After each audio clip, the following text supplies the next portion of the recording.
इन बेईमानों ने हमारा वोट लिया। दिल्ली में पटने में बैठे हुए बेईमानों ने। जी दोस्तों, आज का बहुत बड़ी खबर आने वाला इलेक्शन 2024 लोकसभा इलेक्शन किशनगंज से 3टा कैंडिडेट है। एकटा एनडीए गठबंधन से मास्टर मुजाहिद, एकटा एमआईएम से अख्तरुल इमाम और एकटा हाथ छाप से जावेद आजाद। किशनगंज से पर कहाँ वोट द्वारा लाग छे भैया लोग जाग दो हम ही तो तुम पता हूँ क्या पता हूँ दुबो एक भैया बराबर लहर छे चल बराबर चर्चा छे समझ लो। अच्छा लहर है तो वाकई वोट दुबो ने फिर काम काज चलाने का खौफ दिखाकर हमारा सौदा किया है। आज देख लो तस्वीर क्या है। तस्वीर ये है कि इस 20,49,000 में दलित भाइयों की SC/ST की जिनको भीमराव अंबेडकर ने रिजर्वेशन दिलाया, गांधी के हरिजन जो थे, गांधी ने जिसको आगे उठाया, उसकी नौकरी 4,12,000 होती है। इन बेईमानों ने इनकी 1,20,000 नौकरी खत्म कर दी, सिर्फ 2,91,000 नौकरी दी। मेरे ब्राह्मण भाई चतुर है, भूमिहार भाई चतुर है, मैं उनको तना नहीं देता। उनके लीडरों ने मुंह पर चप्पी नहीं बांधी। उनके लीडरों ने कहा मेरी आबादी है, पढ़ेगी लिखेगी, कॉलेज खुलेगा, हॉस्पिटल खुलेगा। आज उनके लीडरों ने उनके इलाके को तब्दील किया। ब्राह्मण भाई की आबादी 47 लाख, नौकरी में हिस्सा 74,000 मिली, उनको नौकरी 1,72,000। भूमिहार भाइयों की आबादी 37 लाख, नौकरी में हिस्सा 58,000, नौकरी मिली 1,87,000। कुर्मी भाई की आबादी 37 लाख, नौकरी में हिस्सेदारी नीतीश कुमार जी की बिरादरी की 58,000 मिली 1,18,000। मुसलमानों जिसको कहा 22 का समीकरण, यादव भाइयों ने भी नौकरी में हिस्सेदारी, उनकी 1,86,00,000 आबादी 14%, नौकरी में आबादी उनकी हिस्सेदारी 2,92,000, 2,90,000 उसने ले लिया। मैं पूछता हूँ राजद के लोगों से, वाई को तो हिस्सा मिल गया, माई को क्या मिला? माई को आपने बाई बाई कह दिया, तो अब की बार माई ने भी आपको बाई बाई कह देने का इरादा बना लिया। कितना मिला हमको? हमारा हिस्सा होता 3,68,000, मिली नौकरी 1,73,000। बोलो ज्यादा मिली या कम? आधी या आधी से कम?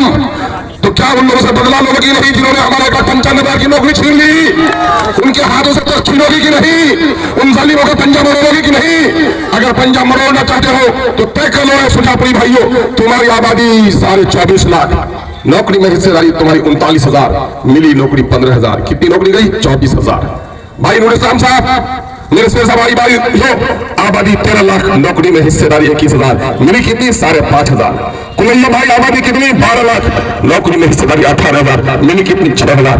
जिसने हमारे नस्लों के साथ नुकसान पहुंचाया है, नस्लों के साथ नाइंसाफी किया है, अगर उससे बदला लेना चाहते हो तो हम बंदूक उठाने नहीं कहेंगे, हम बैलेट चलाने नहीं कहेंगे। जमहूरियत में सबसे बड़ी ताकत है आपका वोट।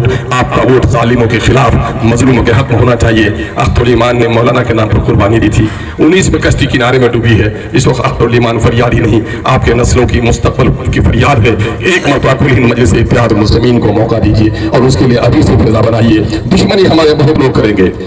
2015 में नीतीश कुमार जी ने पीके प्रशांत किशोर जी से कहा था। दोस्तों वीडियो को आगे देखिए, मजा आने वाला है एमआईएम कार्यकर्ता की तरफ से। तस्लीमुद्दीन का लिहाज रखते हुए उसने टिका दिया और ये लोग गद्दारी किया। अगर अख्तर साहब चाहते तो आज का मिनिस्टर यहाँ का रहता, आज का MP बन जाता। क्या ये बात सही है कि नहीं है? वो क्यों ठुकराया? इसलिए ठुकराया कि अगर इस पार्टी में चला जाता तो आज जो ये हक की बात होता ये नहीं बोल पाता, क्योंकि ये हुसैनी है। ये जानता है कि करबला के मैदान में सिर्फ 72 मेरे हुसैन के साथ था। ये हुसैन का वो खादिम है, इसीलिए ये 72 आदमी को चुना, अजीज के लश्करों को नहीं चुना, क्योंकि इसे मालूम है कि मैं हुसैनी हूँ और हुसैन का मुद्दा के लेकर आगे बढ़ूंगा और दीन के बातों को लेकर आगे बढ़ूंगा।